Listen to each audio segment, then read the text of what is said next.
So yun, i-continue natin yung paggawa ng use context. Dito sa may cart provider, import lang natin ulit. Import react from react. Then, from that, tawagin natin yung use reducer. Okay. Oops. Pagtawag natin sa use reducer, dito sa ating component function, syempre, dito pala sa labas ng component function natin. Gawa tayo ng const reducer.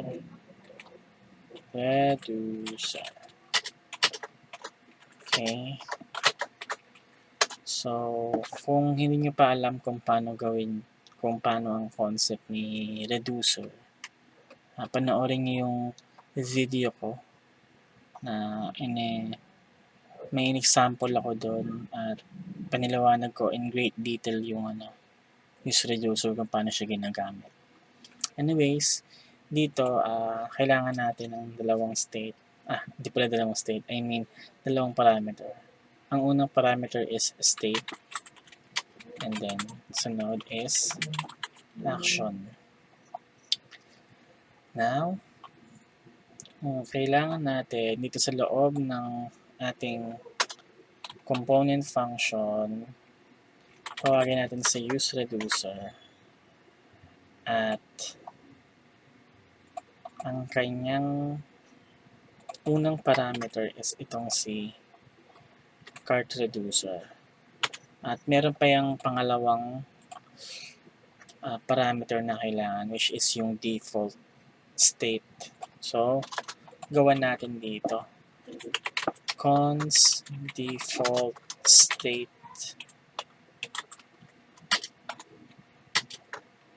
And so, lagay natin items, empty array, and total amount would be 0.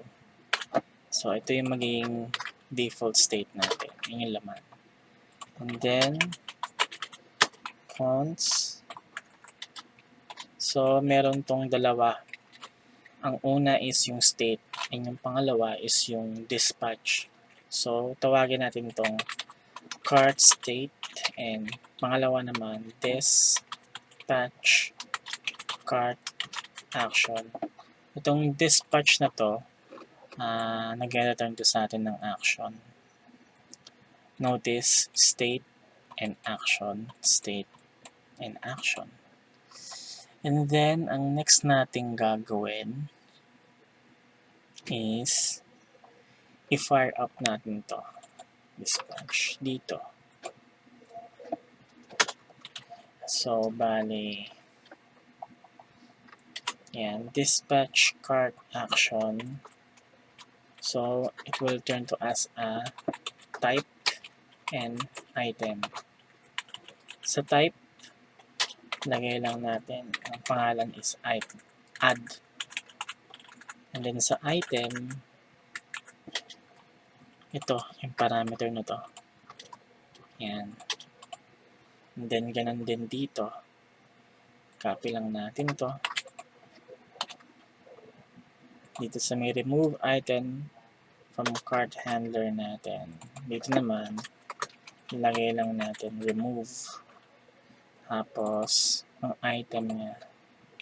Hindi item ang lalagay natin, kundi ID. Change natin to into ID. Yan. Ito yan, dito yan. So, ang next na gagawin naman natin is, let's save that. Okay.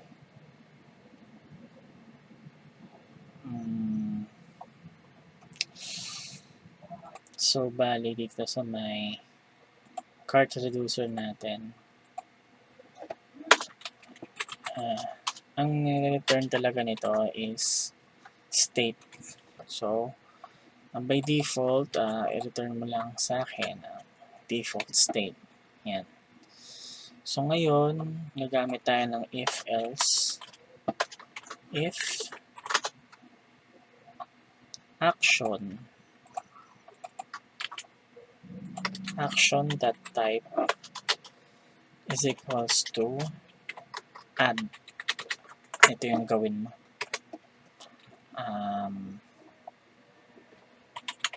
Const, gawa tayo ng constant update item, tawagin natin update item is equals to state, which is nanggaling dito, state.items. Yan. Itong items, nanggaling siya dito kasi nga yung pinaka default state natin yan eh. State.items.concat. Gamit tayo ng concat na JavaScript function. Concat action.item. Yan. Then, gawa ulit tayo ng panibagong constant, another constant. So, const update, kanina sa item, ngayon naman sa total amount. Kasi yan, items, and then update, actually updated total amount. Updated total amount is equals to state that total amount plus action.item.price. Itong .price nito, ano pa natin yan, de-define pa natin yan. Siguro sa next video na lang. Action.item.price times action.item.amount. Pati itong amount, i-define din natin yan sa next video na siguro. And then, kapag kaganyan, return ka sa akin ng items. I-update mo to. Updated items and total amount. Bigay mo sa akin ng updated total amount. Yan. So, ang next natin na gagawin, sa baba nito, yan, itong const cart context na to, instead na empty array ang gagawin natin, tatawagin natin yung cart state, which is ito, cart state dot items. Para naman sa total amount, cart state dot total amount. Ayan. So, and ng reducer natin, na-define na natin tong add.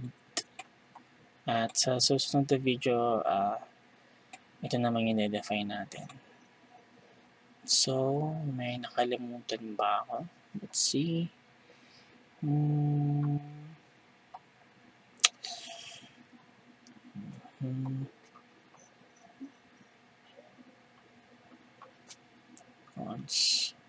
State dispatch.